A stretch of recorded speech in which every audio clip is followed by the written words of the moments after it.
come off the four and get up alongside of him. Half a mile to go. Here he comes. Who's going to get off? Here he comes. Here he comes. He's got him this time. It's going to be a drag race. Wow! They touch. We all know what's about to happen next. On a cloudy Sunday afternoon on March 18th, 2003, two men beating and banging all the way to the line at a random racetrack in the middle of the South. Lost in all of this beating and banging were a bunch of underlying stories that no one was caring about because, well, who cares about stories? I mean, it's just cars going in circles. You have no idea. Let's start with this guy. This is Kurt Busch. Kurt Busch was brought up from the Truck Series in 2000. In 2002, he picked up his first couple wins. He didn't get up to the championship in 2002, but he performed very well that people were talking about a legit championship season. There is a problem, though. Kurt Busch, well, I'll just show you. He's going down and just tell somebody when they go by that he's angry. All right, survey says. Who's he racing with there? We're here and it's a red car. Jimmy Spencer? Yeah. That would be what, the third or fourth? As you heard from the commentators, well, yeah, he gets angry a lot. And specifically in 2002, he had a rivalry with Jimmy Spencer. At Bristol, he bumped him out of the way to get his first win. Later in Indianapolis, Jimmy Spencer punted him into the wall. As for this guy, he's not the best. His name's Ricky Craven. He was brought up from the Busch Series in the mid-90s to drive a mid-pack car for Larry Hedrick. And he didn't run well at all until 1997 when Rick Hendrick hired him to drive his 25 car. Hired by the best team, you are not the best driver. And he performed okay, but not as good as his teammates. Terry Labonte and Jeff Gordon were winning championships in races while Craven could barely scrap off a top 5.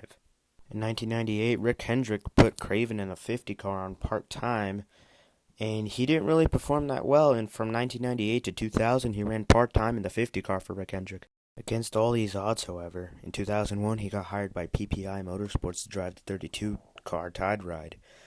In 2001 he had his best season yet, getting a bunch of top 5s and top 10s, and even shocked everyone by winning his first career race at Martinsville, a barn burner between him and Dale Jarrett. Now let's talk about the track. That track is called Darlington Raceway. It's been on the schedule since the 50s in NASCAR, but in the early 2000s it looks grim for Darlington, I'll say that. NASCAR officials want to leave the track and go to bigger markets out in the West. But no one wants Darlington to go. It has good racing, but no one's showing up to the races, and it's not really getting a lot of good ratings on TV. That leads us back to the day. The Carolina Dodge Dealers 400 at Darlington Raceway, March 18th, 2003.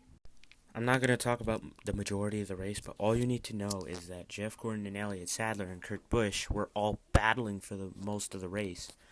But Jeff Gordon and Elliott Sadler fell back several positions with 10 laps to go, and Kurt Busch charged to the lead with Ricky Craven in second. With 4 laps to go, Craven is trying so hard to get up to Kurt Busch, but he's only a few seconds ahead of him. He has better tires than Kurt Busch, and Kurt Busch has lost power steering. For the next few laps, Kurt Busch leads the race with Craven behind him. Craven tries several attempts to get past him, but Craven just can't get by him. For the next lap, Busch leads with Craven behind him. Craven tries every attempt to make the pass, trying to make the pass in turn 1 initially, but coming into turns 3 and 4, that is his best position. He goes up high, but Busch knows he's coming. He blocks him. Then Craven dives to the inside, coming to 2 laps to go. They're side by side now. Turn 1 isn't fit for 2 cars. You can do it, but it's kind of hard. So Kurt Busch and Craven bounce off each other, and Craven puts Busch into the wall. They bounce off each other for a bit until Craven gets the lead, and Busch punts him back into the wall. Craven spends the next lap and a half just trying so hard to get back to Kurt Busch, but there's 2 laps to go. But remember, he's good in 3 and 4. So using his good tires to his advantage, he gets all that time back up, coming to the white flag. The final lap is just poetry in motion.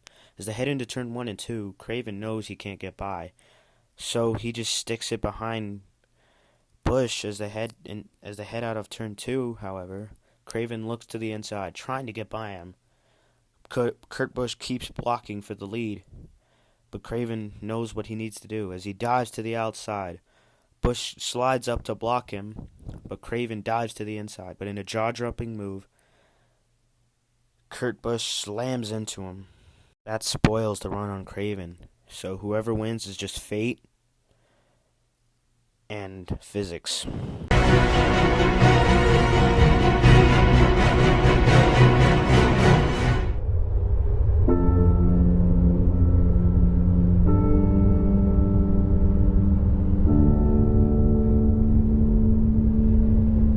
There you have it.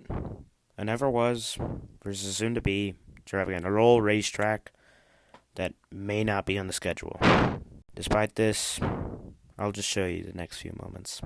Here he comes! Here he comes! He's got him this time! It's going to be a drag race! Wow! They touch!